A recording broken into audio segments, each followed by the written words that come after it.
প্রতিবেশী রাষ্ট্র সবসময় বাংলাদেশকে নিয়ে নানান ধরনের অপবাদ প্রচার করে থাকে। আমরা সংখ্যালঘু আপনাদেরকে বলি না। শারদীয় শুভেচ্ছা। বাংলাদেশ এমন একটি রাষ্ট্র যেখানে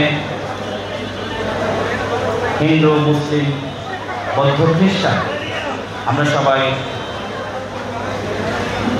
সাম্প্রদায়িক সম্প্রীতি বজায় রেখে বসবাস করতে পারি। আমাদের অনুষ্ঠানে আমরা আসি, আমাদের অনুষ্ঠানে আপনারা যান।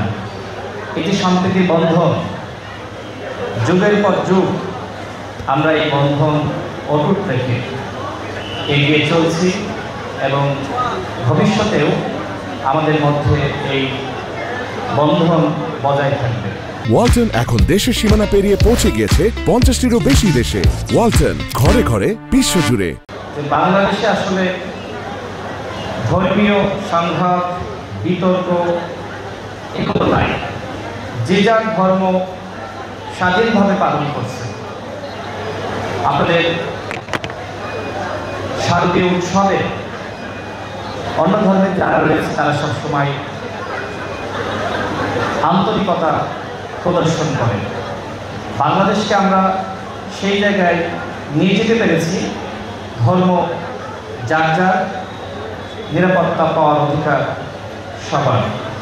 যদিও আমাদের প্রতিবেশী রাষ্ট্র সবসময় বাংলাদেশকে নিয়ে নানান ধরনের অপবাদ প্রচার করে থাকে।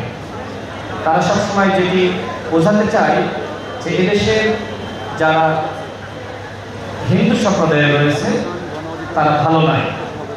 আপনারা দেখেন এই যে আপনাদের শারদীয় দুর্গাপূজা চলছে, এখনো পর্যন্ত আমার জানা মতে কোথাও কোনো ধরনের নিরাপত্তা সংকট আমরা দেখি নাই।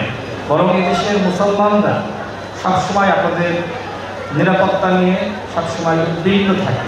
আমাদের দল গণ অধিকার পরিষদ আমরা সবসময় চেষ্টা করি একে অপরের পাশে থাকার।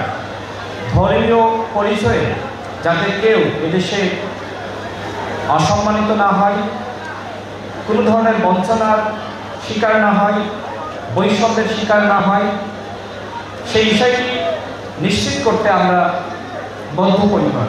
আমরা সংখ্যালঘু আপনাদেরকে বলি না। আমরা মনে করি যে আপনারা একটি ধর্মের, আমরাও একটি ধর্মের। আমাদের ভিতরে পারস্পরিক সম্মান থাকবে, আমাদের ভিতরে ভালোবাসা থাকবে, আমাদের ভিতরে ভ্রাতৃত্ব থাকবে। এই বন্ধনে আমরা বাংলাদেশকে এগিয়ে নিয়ে যেতে চাই। এই বন্ধনে আমরা নতুন বাংলাদেশ গঠন করতে চাই।